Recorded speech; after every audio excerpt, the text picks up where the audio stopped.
Well, thank you for joining me. A while back, I recorded a video, although I didn't post it for quite some time, where I was responding to a video that's a couple years old. I gave the introduction in that video. I'll link it in the description. So if you want to know why I'm doing this and hear my thoughts through the first, 30 minutes of this video, then you're going to have to listen to the other video. I'm going to continue my response and, for the most part, just pick up where we left off, with one important difference, because of I did kind of forget something in the commentary from the last time that I just didn't really have time for, and it kind of spaced my mind. So I'm going to start a little bit earlier in the video and make an additional comment. So you're going to hear something you've kind of already heard, but then we will press on through the rest of the video.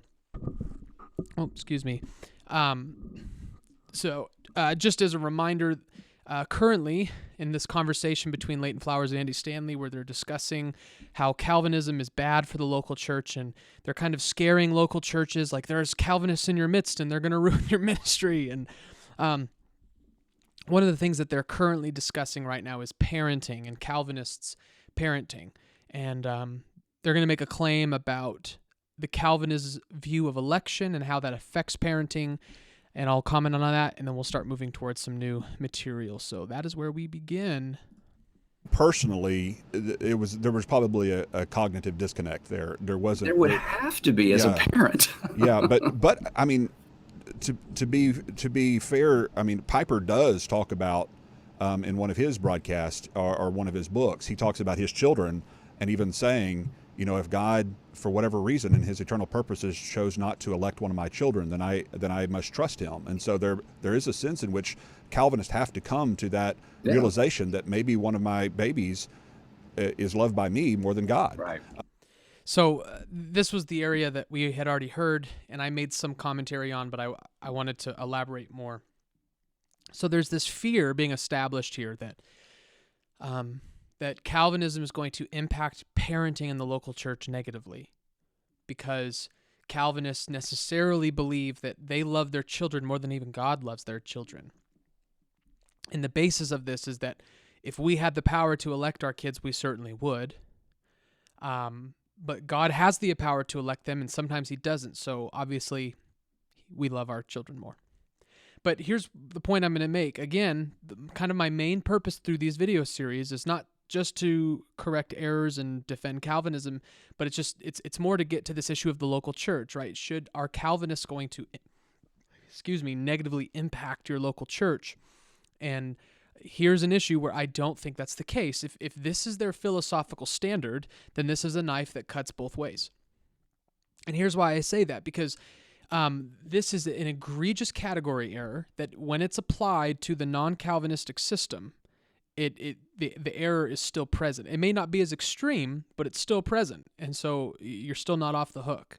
And let me explain all that. There is a tremendous category error in comparing everything God does as our Heavenly Father as being communicable or an analogy for everything we should do as earthly fathers. Certainly God is a father, and he sets that standard, and there are absolutely ways that we look to God to establish parenting principles and fatherhood. But because of the creature-creator distinction, because God is creator, sovereign, omnipotent, and we are not, there are obviously things about God's providence, love, and choices that human beings can never replicate. So I think the error here is it's a category error. And here's how I think it applies to the other side. So remember, the logic is, I would elect my children. God didn't. Therefore, I love my children more than God. Therefore, there's going to be a problem with the Calvinists in your church in terms of parenting. But here's the issue. If we make God just kind of that flat, level where anything that I would do for the benefit of my children that God wouldn't do means that I love my children more than God, then even in their system, they love their children more than God does. And here's why.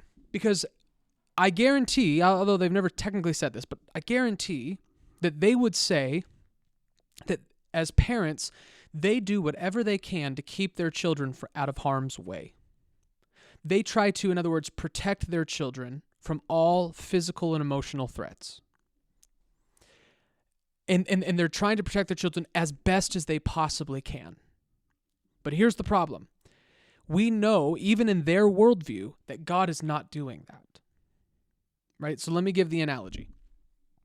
Suppose that, and I'm posing this to Andy Stanley and Leighton Flowers, but they're never going to watch this. So for you, I guess I'm more posing it for you, just to help you understand, or maybe you disagree with Calvinism. This will be especially for you. Suppose if you have children, or if you don't, pretend you do, and imagine a man is approaching your young daughter and is about to kidnap her. If you had a weapon, would you use it? If you had a baseball bat, would you? If you had anything, any means to stop him, would you stop him? And I guarantee your answer is yes. You would stop your daughter from being kidnapped. If you're the father of a daughter, you would do anything you can to stop him from kidnapping your daughter. And this counts even if you're a pacifist, because God has miraculous means that are nonviolent that he could also use. So even if you're a pacifist who wouldn't use physical violence to protect your daughter, if you had any means capable to you to stop this person, would you do it? And the answer is, of course, yes. But here's the problem. Do young girls get kidnapped? Yes. Are those young girls somebody's parents? Yes. So what does that mean? God let them get kidnapped when the parents wouldn't. Therefore, the parents love the children more than God. Right? You say, well, God lets them because of free will. Well, you would stop, if you as a parent, would you not stop the person who's trying to kidnap your daughter and sell her into sex trafficking, and traffic her in the sex trade? If you had a gun, would you stop him? If you had a baseball bat, would you stop him? Would you just use your body? Would you just tackle him? Would you call the police? There are lots of ways other than manipulating his free will miraculously that you could stop him, which are also available to God. God could give him a heart attack. If you had a button, if you saw a man and you knew that he was going to kidnap your daughter and try to traffic her, and you had a button that could give him a heart attack, would you press it? Or a brain aneurysm? Or just make him fall asleep? Can't God make people fall asleep? Can God give people heart attacks? So here's the point. There are plenty of ways that God could stop your children from getting hurt, and he doesn't do that. You would do that, so by their own logic, they love their children more than God does. Now, and here's what you can't do. You can't say, well, if I knew what God knew about the situation, then I would make the same choice as he did. The reason I act differently is because I don't know as much as him, because that would then carry back over into Calvinism in terms of election. So, all right. So again, the point is that in both systems, God is doing things to and with children that we wouldn't do. That's inescapable. So if that means that you are wrong about God and that and that's going to affect your parenting negatively, then everyone's in trouble, not just the Calvinist. So that's what I wanted to say on that. Now they're going to mention here about women and how Calvinism is only attractive to women. I'm going to skip over that because that's in the last video. So if you want to hear some of my thoughts on that, just go to the last video. I'll make a bet. I'll bet the male Calvinist embrace that, and the female Calvinists never, ever get there. The maternal instinct would have a very difficult time reconciling the reality of being a mom with that theology. Just a hunch. Yeah, well, the statistics do show that the resurging is very male-dominated right now. Of course it is. It is very young, male, white-dominated, and I'm not trying to be racist in that comment. It just happens to be, the studies are showing that most of the people in the young, restless reform movement right now are younger white males. Now, that's not obviously across the board. Obviously, there's exceptions to that, but that is predominantly what you're seeing, and even Piper addresses that issue. Surprising. So I guess I was mistaken. I am going to add one additional comment. Like I said, most of my comments are already made, but let me just say this. This will tie in with my last comments about how that statistic is misleading. I see a lot of Leighton Flowers followers online. They're almost always commenting on his videos, sharing his stuff, commenting against James White, and most of them are old white men. So just throwing that out there. surprising. Well, practically. Interestingly enough, go ahead. What was the surprise in the first century when it came to the people who followed Jesus? It was the number of women who flocked to his message, because Jesus elevated the status of women consistently and immediately. So if there is a theology that is essentially on the surface more in any way offensive to females or to women, I just think that's something we should pay attention to. Anyway, Well, back to your So again, but that's begging the question. So he is right that women were the largest demographic of Christ followers, at least in the Gentile world. But to assume that therefore that disproves Calvinism is to beg the question, right? It assumes that Calvinism is in fact inherently more repulsive to women than to men. If you could prove that, then you would have an argument. But right now, that's just begging the question. As a matter of fact, I have a book here that everyone needs to read. Give me a second. Where's my church history? This book here, Christianity Crossroads, by Dr. Michael Kruger. He discusses that in this book. Now, it's not at length, but it's still amazing.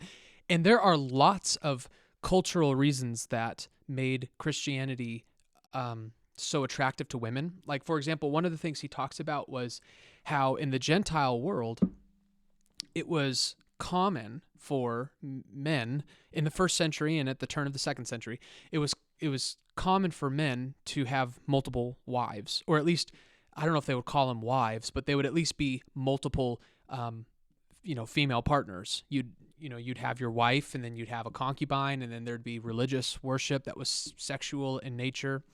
And what you see is amazing in some of the earliest first century documents is you see Christians going out of their way to condemn this practice and saying things like, we as a Christian community, we take care of one another, we love one another. Man, I wish I would have had it queued up in the book, one of the quotes, but anyways, they say we take care of one another, we love one another, and we hold all things in common. We share everything with each other, ... well, except for our wives.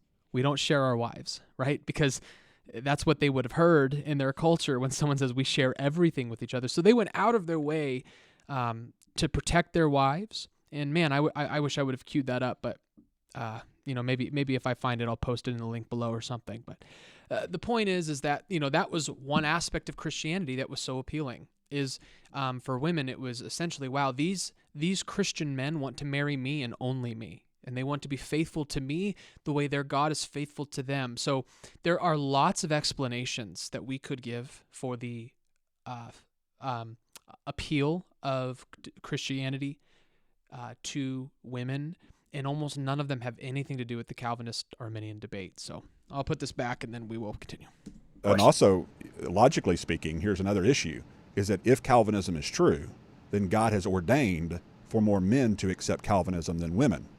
In other words, God, for some reason, has sovereignly decreed and has determined for men to get it and for women to reject it for whatever reason. Wow. Well, I have a... that cuts both ways. Any comment against the sovereignty of God, like, well, this bad thing happens and that means God decreed it, can all basically boil into the same objection. But let me just say this. So if God didn't decree it and more women believe it than men, which that's the objective fact, then why does that not lead to some kind of men are more stupid than women, or men are less spiritually?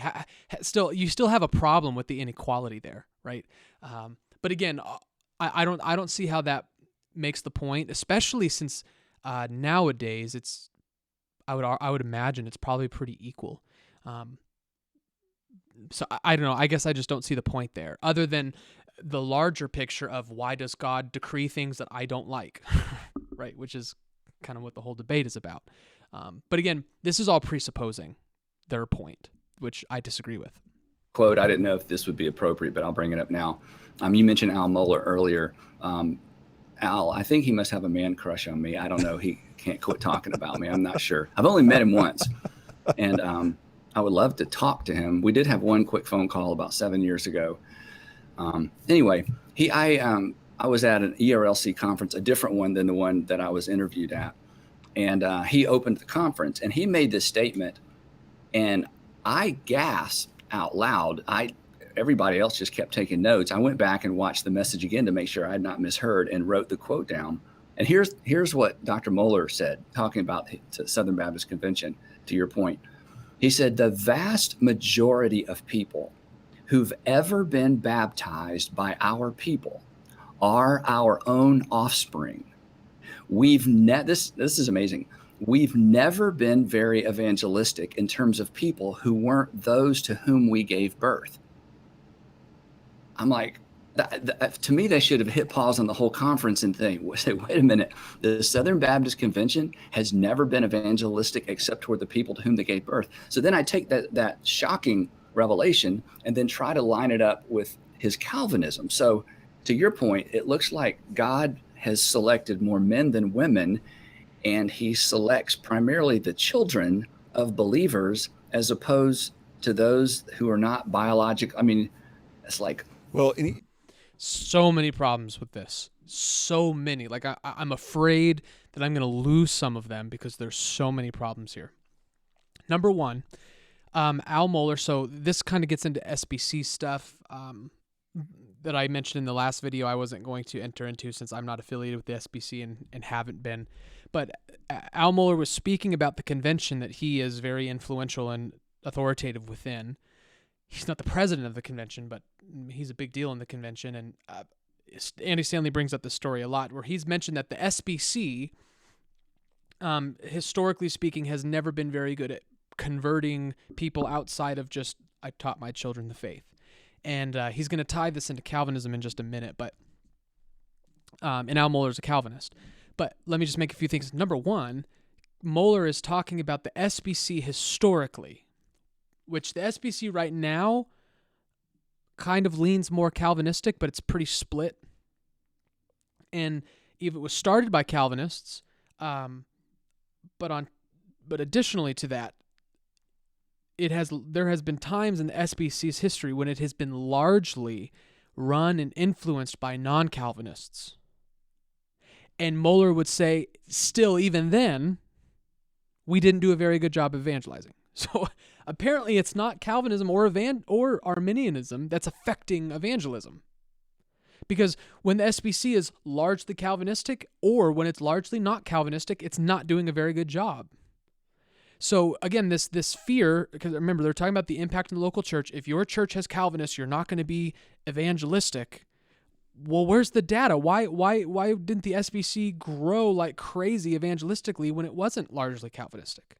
And why are the non-Calvinistic churches within the SBC not winning tons more people than the Calvinists? So I think this is really misleading. And number two, I would want to see Mohler's statistics in context as this is dated, because the SBC has this huge missionary outreach, and so I think that Calvinistic missionaries around the world have actually probably done within the SBC have done a great job converting people who aren't their children, but I'm not sure. Number three, Mohler was only talking about the SBC. The idea that the Christian church as a whole, Calvinists as a whole, because remember, there are lots of Calvinists that are not part of the SBC, lots of Calvinistic churches and organizations that are not part of the SBC that maybe are doing a much better job at converting. I'm not saying they are. I'm not saying they aren't. I'm just saying that this connection from the SBC's failure to reach non-family members historically has nothing to do with Calvinism and evangelism. It just doesn't. I mean, there's just, as I just mentioned, so many things that go into it. But now what he's done, though, is now he's made the connection between Mohler's Calvinism. Oh, and let me also say that, yes, ideally, we would be saving lots of people outside just our families. But the family unit is the primary evangelistic system. That is how God designed it. So something is not necessarily off when families are converting at a higher rate. I do think that's kind of how God designed it. But the point is taken. Obviously, everybody wants to see everyone come to the knowledge of the Lord around them in their communities, not just their own children. So, point granted. But I wanted to throw that out. But now he's going to make this point about Calvinism and evangelism, and this obviously comes up a lot in the Calvinism debate. And I guess maybe I'll just let them talk, and I'll give maybe some theological insights into Calvinists and how we understand evangelism. But let me just say this. Before you're too quick to assume, well, Calvinists believe in election, therefore they have no need to evangelize, or God is, he's elected all of these people who don't believe. Why is that? Before you get into all that, I just would like to recall that some of the greatest, I would argue most of the greatest evangelists, let's just do from the Reformation on, because I'll admit I'm not much, the medieval church was just a whole different breed in of itself, and I think Calvinists and Arminian Protestants would agree with that. But if we just take from the time of the Reformation on, some of the greatest, most influential, world-changing missionaries and evangelists have been Calvinists. I'm not saying they all. I'm not saying every single one, but a large portion of them. So I would be really careful with that. But we continue. Anytime a Calvinist is consistent in his Calvinism, and he brings critique of what's happening in the world, there's a cognitive disconnect there, because ultimately, like so 9/11 happened. Okay, so 9/11 happened according to God's purposes and his will. He brought it to pass for his glory. He planned it. Exactly. If Calvinism is true. Okay, so and again, let me read from the Westminster or the London Baptist Confession here. It says, God hath decreed in himself from all eternity by the most wise and holy counsel of his own will, freely and unchangeably, all things whatsoever to come to pass. Yet he hath not decreed, it goes on to say, anything because he foresaw it as future. In other words, he's not foreseeing it and permitting it. That's not what they mean by decree. They mean he has brought it to pass, as Piper says in his book that by Mark Tolbert. In other words, this is something God has planned. And so if you besmirch that thing, if you say that was a horrible, bad thing, then you've just called God's plan horrible and bad. You've just besmirched what you think God did for his own self-glorification. And there must be a cognitive disconnect for Piper and Sproul, and previously Sproul, obviously he's gone on to be the Lord, and Moeller and others, to besmirch or to call out negative things that they see happening in the convention that they believe God unchangeably ordained for his own self-glorification. Yeah. It's like, do you see how logically this just does not play itself out? So not even close. And obviously this is pretty standard for the Calvinist Arminian debate. But let me just give a couple critiques of this, why this is not the case. Number one, again, the Arminian, and I know that Leighton Flowers refers to himself as a traditionalist, and he says he has difference with Arminians. So I'll start using the word traditionalist. But I'm referencing every evangelical Christian who's not a Calvinist. That's what I'm referencing. So he kind of snuck in his understanding of God's providence and decree, and when he was reading from the confessions, these Calvinistic confessions that sort of explain the Calvinistic understanding of God's decree, and he's saying, when he was reading this, he said, now here's what God doesn't do according to Calvinists, and this is true. He doesn't foresee these events and then permit them. That's more of the Arminian kind of traditionalist interpretation of God's decree and sovereignty and foreknowledge. But let's go with that for a minute. So there's still a cognitive dissonance, because so if something bad happens, say 9/11, and I say, this is terrible, this is awful, what am I saying is terrible and awful? Something God foresaw and chose to permit. So God saw this as worthy of permission. Again, he could have stopped it. He could have stopped it without forcing his will to change the will of those people.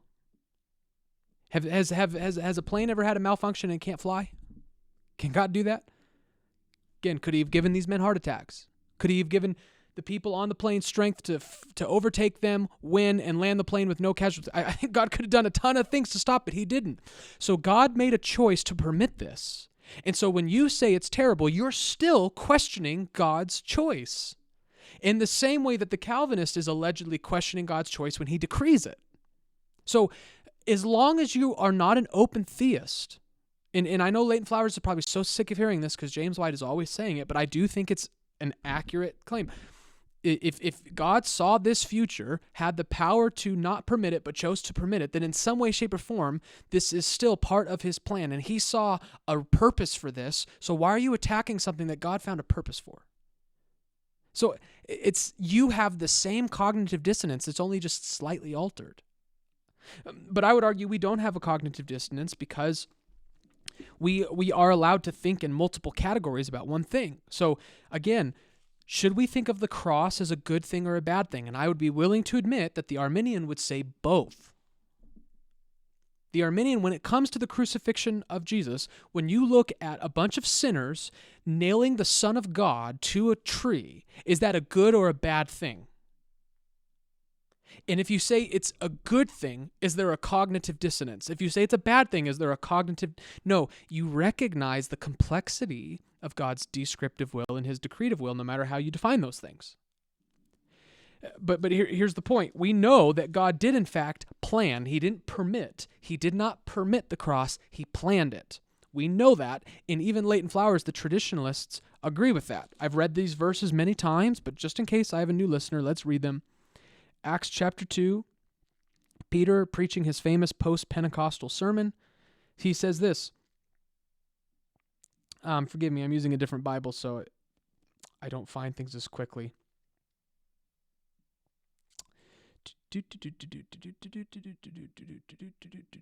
Here we go. Acts chapter 2, verse 22. Peter says, "Fellow Israelites, listen to these words. This Jesus of Nazareth was a man attested to you by God with miracles, wonders, and signs that God did among you through him, just as you yourselves know. Though he was delivered up according to God's determined plan and foreknowledge, you used lawless people to nail him to a cross and kill him." So Peter says the cross was planned. God planned this. He determined this, right? This was the prayer of the early church later on in Acts chapter 4, beginning in verse 27. "For, in fact, in this city both Herod and Pontius Pilate with the Gentiles and the people of Israel assembled together against your holy servant Jesus, whom you anointed, to do whatever your hand and your will," other translations say your plan, "had predestined to take place." God planned and predestined the cross. He decreed that. He accomplished that. He didn't permit it. He did it. So when we look at what God planned, are we allowed to look at the cross and say, in one sense, this is horrific, this is terrible, but in another sense, this is good? I've heard traditionalists say that about the cross. So why can't we do that with all other evil things that God has planned?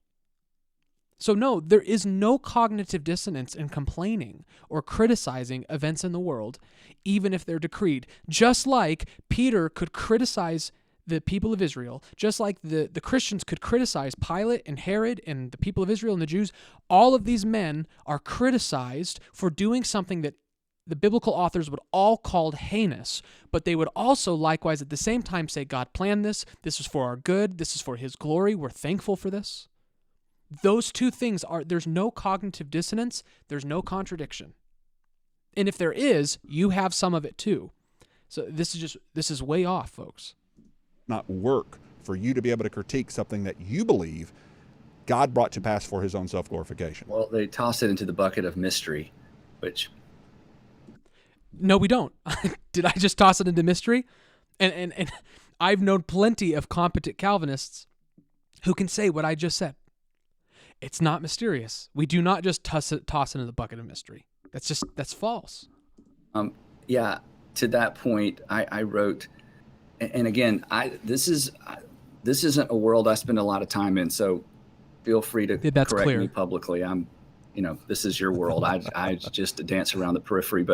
And some of the notes I took as I thought about our conversation, I wrote that essentially, and I read your book, and that if God causes or is behind or sovereignly institutes all evil, it really blurs. In fact, this takes me back to the parallel between the new Calvinist or hyper-Calvinism and atheism. This blurs the distinction between good and evil, because anything that glorifies or reflects well on God has to be good. So when evil reflects good on God, then evil becomes good. I just don't know how, again, I don't know how to live with that dichotomy. I don't know how to live in that world where good becomes evil and evil becomes good. And we're back to the question of, can you have a basis for morality apart from God? Well, before we get into morality, so again, everything I just said about the cross applies to this, right? Philosophically, Stanley is saying, forgive me, my wife is texting me. She got some pictures from her uncle of her as a baby with her little sister, and they're just amazing. But anyway, this idea that, well, okay, so if something reflects well on God, it's good, and evil reflects well on God, therefore it's good. Again, what about the cross? Does the cross reflect well on God? I think we would all agree, yeah, it certainly does. Was the crucifixion of Jesus in any way, shape, or form evil and bad? Yes.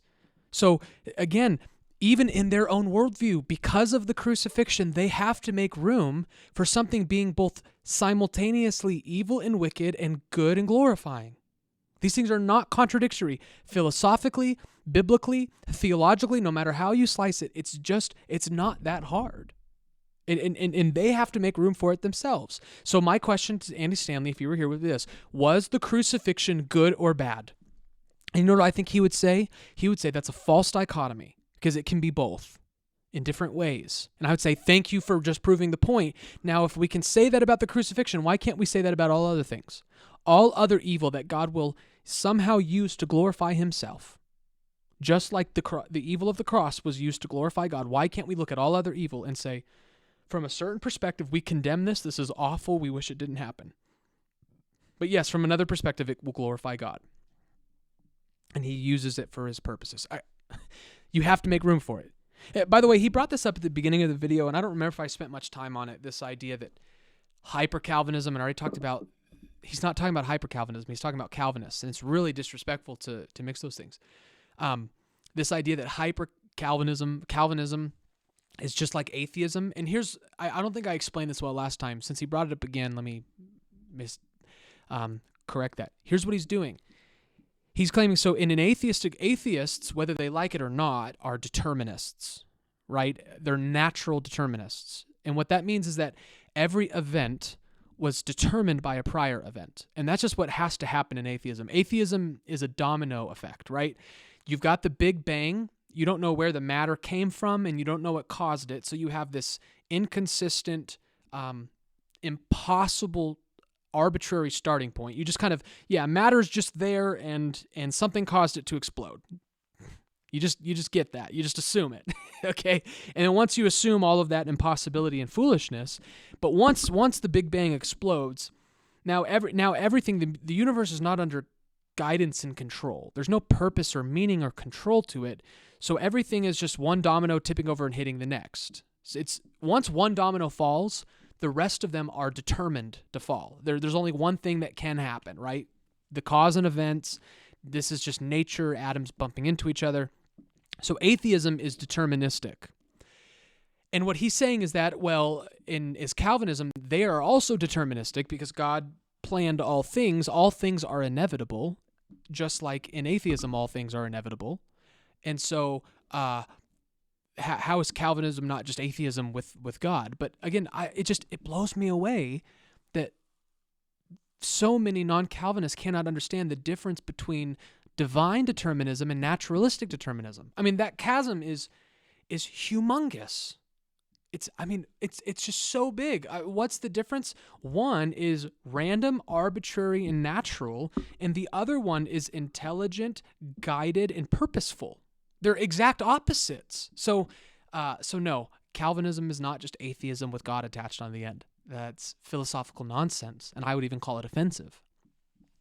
But again, more to the point, though, of what we were saying. Well, actually, I kind of lost, I think, the train of thought of what he was saying before that. But as we saw yet again, with the good and evil thing, more to the point, Calvinists do not have a cognitive dissonance when we look at something that happens and we say, that's terrible, I wish it didn't happen, but yes, God decreed it for his glory. If you can do that with the cross, which all of us have to do, then it's the actual cognitive dissonance is their worldview, which says, okay, the cross is this arbitrary event where we can say, okay, yeah, a lot of this was evil and wicked, but it was also good at the same time. But everything else you can't do that with. It's got to be black or white. It's either good or it's bad. That, to me, is the cognitive dissonance. That's where the cognitive dissonance is. And, Christians say you can't have a basis for morality apart from God. The Calvinists say, that's right, you can't have a basis for morality apart from God. But when you look at the basis of morality, good becomes evil and evil becomes good because God's behind it all. So again, everything I said just applies. Let's just remember the goodness of morality is not he's conflating God with God's decorative will, right? Christians have never claimed, and Calvinistic Christians don't claim, and we don't make this argument with the atheists, that the basis of morality is whatever God decrees. That's not what we're saying. The basis of morality is God's character and nature, which is expressed in his prescriptive law. That's the basis of morality, not anything God would decree. If that's what we were saying, then Stanley would have a point. But since it's not what we're saying he's burning down a straw man, and it makes no sense. That may be true. If it's true, it certainly does not. The scripture does not bear witness to that, and neither does human logic. But I realize that my human logic is so skewed that I can't trust that either. Back to atheism. I mean, we just sort of end up back. Who's saying that human logic is so obscure that you can't trust it? Like, again, this is just straw manning now. With that same worldview. Well, and that's where I think C.S. Lewis. Oh, and by the way, that doesn't even lead you to atheism. It should. I do think atheism has a problem with human logic, but they don't say that. Where he talks about if our good is God's bad and our bad is his good, then we can say we worship we know not what. In other words, if you can't have some measure on which to base goodness, and of course the scripture is our go-to to be able to look at God and his revelation and what is good and what is evil. And therefore, if God presents good as Christ, who sacrifices himself for his enemies, doesn't sacrifice his enemies for himself, but sacrifices himself for his enemies, then we can. Okay, so a couple things. Again, most of this is just asked and answered. They're just belaboring the point that I've already answered. But let me say something. Calvinism does consistently have an answer for, can we look to the scriptures and see the difference between good and evil? Yes, again, God's decorative will is not his basis of morality, and it's not even something he reveals to us. So his decorative will cannot be the basis of morality because that's his secret will. He doesn't tell us that. He occasionally gives us prophecies, which, by the way, prophecies in the Arminian worldview make no sense. But I won't get into that now. They only make sense in the Calvinistic framework. But he will sometimes give small, tiny tidbits of revelation as to what he's going to do. But the decorative will of God is largely secret, and he never says, my decorative will is the standard for morality. He says, my character and nature is the standard of morality, and he has expressed that in law, natural law written on the hearts, and prescriptive special revelation. So what is the standard for good and bad? It's God's prescriptive law. And so that is why we can do, going back, I'm sorry to be redundant, but they're still on this point, going back to the cross. Do we have a basis to say this was an evil action of men? Yes. Do we have a basis to say God planned it for his glory? Yes. If you can do that with the cross, you can do that across the board. Say, okay, that's a measure of goodness. Someone who doesn't no sacrifice. Love, right? Yeah, doesn't sacrifice. Oh, this issue that God sacrifices himself for people, he doesn't sacrifice people for himself. That's really manipulative language. So what is judgment?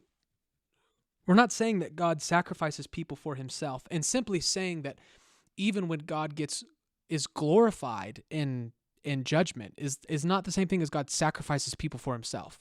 As a matter of fact, I would want to know, how do the non-Calvinists make sense of people being judged if it doesn't in any way, shape, or form make God look good or bring him glory? Is that not then God being defeated and conquered? So I would assume that even traditionalists in some way, shape, or form believe that hell brings glory to God. The judgment of God brings glory to him. If they don't believe that, then I want to know, how is that not an incredible slight against God? That he has failed, that there's a part of him in eternity that he lost and he'll never... To me, that's a failed God. If this horrible thing has happened and he couldn't stop it, he couldn't fix it, and it doesn't even bring him glory at all, that to me is really problematic. But if they argue it does to some way bring him glory, then how is that not God sacrificing people for himself? So it's clever and it sounds good, but it's a straw man, and he most likely suffers from the same problem. mass of humanity, i.e. the reprobates, for the sake of his own self-glorification, Right. but instead offers the means by which anyone and everyone can be saved. We can, I think, state dogmatically, in a sense, of saying this is what's good. Good is self-sacrificial love. Good is unconditional love. Good is providing for the needs of others, even your worst enemies. That is demonstrably good, as I get back and forth on. We agree. So and have no inconsistency that's what's believing. true goodness. That's right. And therefore, to say God is good is to say God is self-sacrificially loving. That's right. Towards his enemies, all of them, because that's what he calls us to do. And Yep. that's why we do this podcast. That's why we're saying what we're saying, is because it is difficult for us to understand how someone can say on one side that God reprobates, that he chooses and creates people for damnation, and I know there's some Calvinists who'd like to soften that and say, no, he just passes by them, almost like, I guess, the Good Samaritan passing by on the other side of the road of his enemy. I don't know how passing by somebody is much better than ordaining them for it, but it just becomes really difficult for us to swallow that pill. And so I get the next question I had for you is how in your world as a pastor, how does Calvinism practically impact the pastor in the local church? I know a lot of pastors look to you. Really quick, isn't that what this whole podcast is supposed to be about? Right? But anyway. In your leadership materials, the things that you do with leadership, which I appreciate. Practically speaking, for a leader, if you're speaking to them, how does Calvinism and these views impact them practically? I don't know how you present a sincere invitation. I don't know how you preach through the Gospel of John. I don't. So this is, every Calvinist who saw this 2 years ago just died when they heard this. Because the Gospel of John is one of the, specifically chapter 6, but I would argue it's in many more places through that. The Gospel of John, we would argue, is one of our strongest defenses for Calvinism. So, Mike, the question is not how do you preach through the Gospel of John as a Calvinist. The question is how do you preach through the Gospel of John if you're not a Calvinist? Again, I know that if you are deeply entrenched in these debates, you've heard these things a million times, but in case I have new listeners, let me just read for you from John chapter 6. Jesus just got done with a miraculous feeding, thousands of people fed with just a little bit of bread. Scene changes, people find him again and they want more food, and so Jesus turns it into a preaching opportunity, and he starts talking about himself as being bread and his blood as being drink. And look at how Jesus describes salvation, soteriology, in John chapter 6. Jesus said to them, "Truly I tell you, Moses didn't give you bread from heaven, but my Father gives you true bread from heaven, for the bread of God is the one who comes down from heaven and gives life to the world." Then they said, "Sir, give us this bread always." "I am the bread of life," Jesus told them. "No one who comes to me will ever be hungry, and no one who believes in me will ever be thirsty again. But as I told you, you have seen me, and yet you do not believe. Everyone the Father gives me will come to me."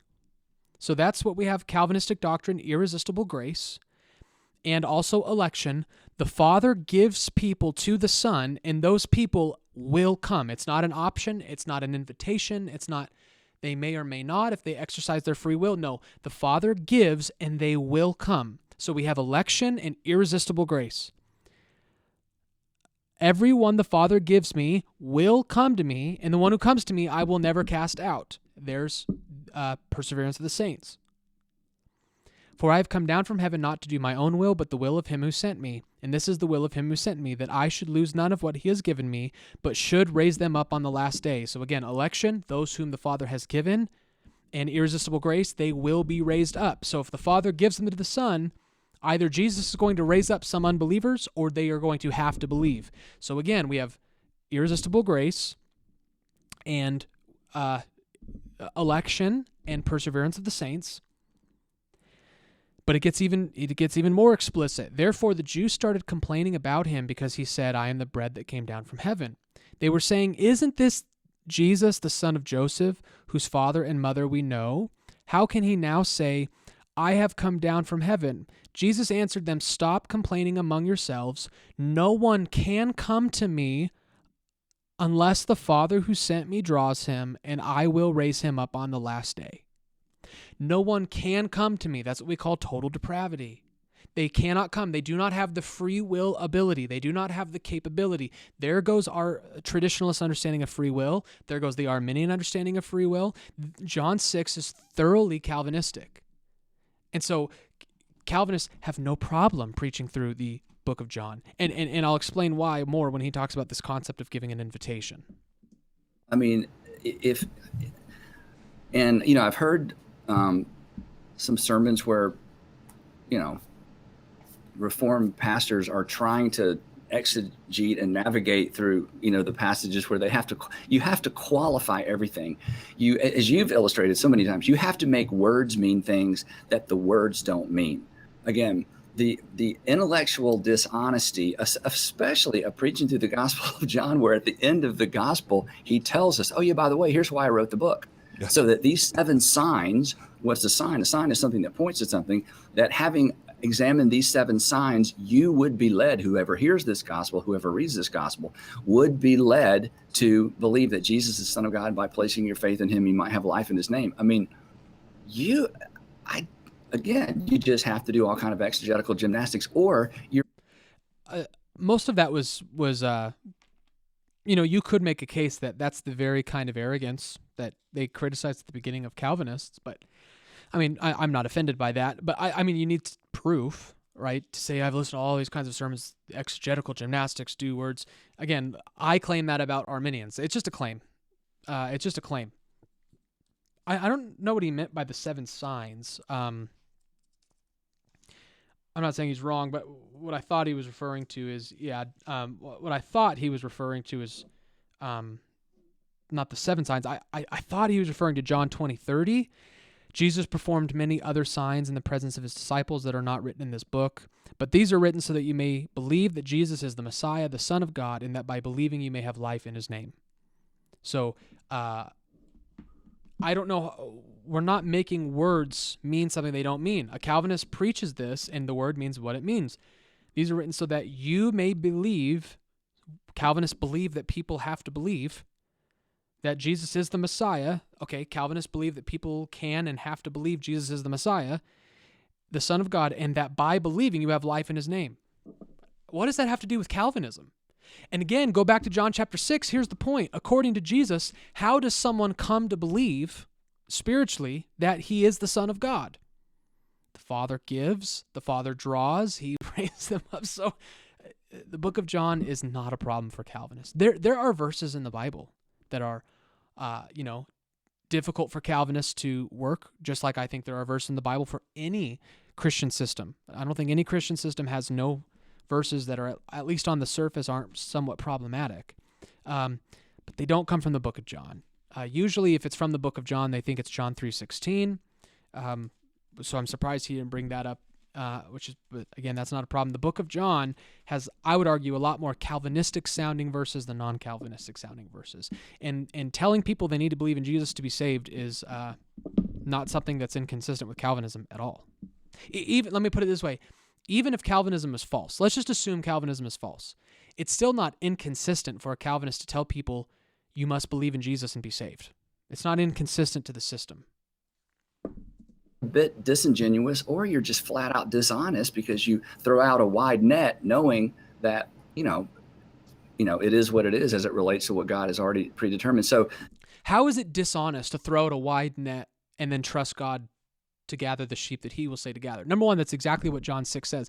But this is exactly what the Bible tells us to do, is we preach the gospel to every creature and we leave the results to God. We throw out a wide net, we do that, and then we trust that God will do the saving, not us. How is the alternative not you're the one saving them? Right? It just blows my mind that in as much as Dr. Flowers studies Calvinism and should understand that he doesn't even try to correct some of this stuff or say, well, I mean, they could say this. He just lets it go. This is so surface level. I mean, this is a guy who has not been debating Calvinists a very long time. But yeah, that's what I hope you would do in evangelism, is just throw out a wide net and then trust God with the results. And again, once again, the traditionalist is in the same boat, because God knows the future. Before he created, he knew the future, and he knew only some would come to believe. So no matter who you cast the net out to, only those God foresaw believing will believe. So your system is a soft determinism, and ours is more of a hard determinism, but we're kind of in the same boat, which there's almost a pun there. But in terms of the question, what does this look like in the local church? I've never attended one of those local churches, and having done ministry for many, many years, I don't know how you do student ministry. I don't know how you do children's ministry, to sit in a circle with 8 or 9 children and present the stories of Jesus and say, and think to yourself, doesn't really matter. I mean, I guess we're supposed to do this, but at the end of the day, these little children, their eternal destiny has already been determined. I just don't know how you carry, both of these buckets into ministry. Well, you do so by understanding the difference between primary and secondary causes, which is the constant category area of this whole debate. But let me just also say this: even to the Arminian or to the traditionalists, their destinies are sealed the moment God chooses to create them. So you are still in the same boat. But again, let me just make a quick point. Calvinists believe in God, that God determines the means as well as the ends, not just the ends. So the means are just as important as the ends, and the means are effective to the degree that God decreed them. So therefore, the means are just as important in our system as it is in theirs. So Calvinists are not in any way, shape, or form inconsistent when they obey God and do what he says to do and believe there will be fruit to that. Okay? It's just as consistent in our system as it is in Andy Stanley's. Then, as it relates to evangelism, God causes people to do evil, but in the end, he's not responsible for it. It kind of makes the word cause there. I won't share the book anyway, but you have no idea the baggage and ambiguity of that word cause. You can't just throw it out that way. Does God cause people to do evil? Right? Most Calvinists would say no. I would say no to that. It depends on what you mean by that word. So, but we press on. Evangelism challenging. It almost makes evangelism a bit of a scam. Excuse me, in John Lennox's book, I guess you've read this. Have you? Yes. Have you seen this book? Yes, yeah, I've read this. I have. It has a different cover on mine, but yes, it's the same book. You have the blue cover, I bet. Right. Yes. Yeah. I mean, this is an amazing. I listened to it, then I just purchased it. I think he listened to my. I like to say he listened to my podcast, and then he wrote the book because he says a lot of the same things I do. I don't think he listens to podcasts. I want to take credit for what he said. Okay, let me take credit for it. He's like the smartest person on the planet. In his book, he makes a point. He says, "There's no getting around." John Lennox being the smartest person on the planet, I'm not sure, but here's what's interesting. It's funny that we're always reading, and I'm guilty of this too. Like, I love James White's book, The Potter's Freedom. We're always reading really novel books. These issues have been discussed for a long time. So I'm not intimidated when a really, really smart person writes a book against Calvinism. Because, just historically, some of the smartest men on earth have been discussing this issue. Men that I think even John Lennox would agree are much smarter than both Lennox and definitely smarter than myself. Lennox is definitely smarter than me. But I don't know. I guess I just kind of felt like that was thrown out there as like a name drop. He's so smart, listen to him. But lots of really smart people have been writing books about this. And there are lots of good available critiques of Lennox's book, if you're interested. God causes the evil he forbids. There's no getting around it. God causes the evil he forbids. But there's also no getting around God permits the evil he forbids. In every situation that evil happens, God could have stopped it or not permitted it, or he could have just created it in a different way. And this is why now we have Molinism, because Molinism is understanding of this. And this is why we have open theism, because they're understanding of this. God still, in your system, permitted all of the evil that he forbids when he could have stopped it, which is a form of cause. And even if it's not a form of cause, it still philosophically suffers from the same problem that you are presenting. Same problem.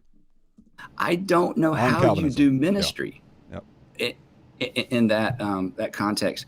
And then I wrote down parenting. We've kind of already talked about that. But I will say this. I know from personal experience that when a highly reformed pastor, a Calvinistic pastor who, pastors one of those churches, when their son or daughter walks away from faith, gets beat up by the world, and ends up in one of our churches or in Stephen Furtick's churches or Craig Groeschel's churches or just about any church, those parents are always genuinely happy that their kids are back in church. They don't really care which church. They're just so happy they're back in church, even if they're in a church that's part of a group that they've criticized in the past, because a parent feels and understands in a way that unless you've had kids, you can't even explain that category of love that wells up inside of you. And I think this was the brilliance of Jesus when asked, hey, teach us to pray. Well, before he continues, so I don't understand what point that proves. So parents would rather their kids be believers in Christ and going to churches that they don't like than not believers at all? I don't understand what point that proves. Is he arguing that it doesn't go the other way around? Would Andy Stanley rather his children be part of Jeff Durbin's church or be atheists? Would he rather his children get really into Ligonier and become Presbyterians or be a Muslim? So if the point he's making is, well, Calvinists don't really need to make a big deal about Calvinism because at the end of the day, non-Calvinistic churches are still Christian and they would still be happy if their kids went. Well, then why are you on a show critiquing Calvinism when I could just as well say to you, you would be happy if your kid went to a Calvinistic church, so the differences don't really matter. Well, apparently they matter enough to donate a huge amount of money to Leighton Flowers and go on a show and bash Calvinism, even though you would still rather your child be a Calvinist than a non-Christian. So why is it? See that double standard? Calvinists need to lay off. Your system doesn't make a difference. At the end of the day, you're happy if your kids are just safe. That's all you care about. So lay off. But I'm not going to lay off. I'm going to donate to these anti-Calvinistic ministries, and I'm going to go online and talk about how Calvinism destroys local churches. The double standard here is embarrassing. I think we're doing it right. Inviting us to address God as our heavenly Father. I think it was his way of saying, look, this is as good as it gets. The closest you're going to get to understanding what God is like is to address him as Father. And then later he said, hey, this is as close as you're going to get. If you've seen me, you've seen the Father. And John, the gospel writer, looks into the eyes of Jesus. And then on the other side of the resurrection comes to the conclusion that his rabbi and his friend Jesus was in fact God in a body, and then introduces the world to this extraordinary statement that God is love. Really fast, God in a body is actually a really, really unbiblical way of describing it, but I'm not going to make a big deal about that. I do think Andy Stanley is orthodox on Christology. I just wanted to say that. John, why do you think God is love? Well, it's not because the world's loving. It's not because the first century Roman Empire was loving. It's not because the destruction of Jerusalem and the epicenter of the world going away is loving. It's because I gazed into the eyes of love, and the best way to describe what I saw was love. And I believe that when he said, if you've seen me, you've seen the Father, he was telling us the truth. And that's from whom we're going to take our cue. So again, to me, it's so clear. And when you try to spin out of that, some of the things that you address all the time, I just don't know how you do honest ministry. But again, there are men and women who pull it off all the time. So I'll end it there, and we'll do one more video segment where we cover the rest. But let me say, I don't know what point he just made. I don't think he knows what point. Again, I don't think Andy Stanley knows very much about Calvinism. I don't think he has a lot of depth and understanding into these issues, even in the critiques. And so that's why I don't think this interview was appropriate.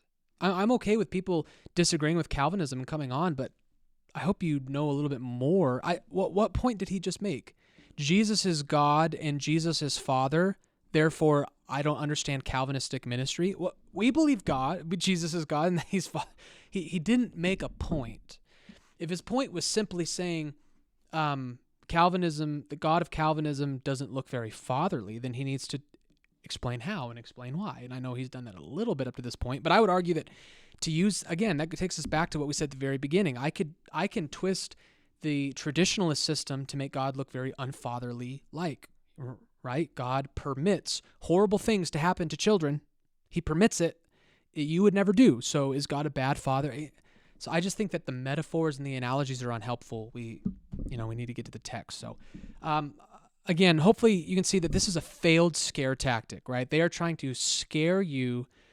Oh, there's Calvinists in your church, and look, it's going to ruin your ministry.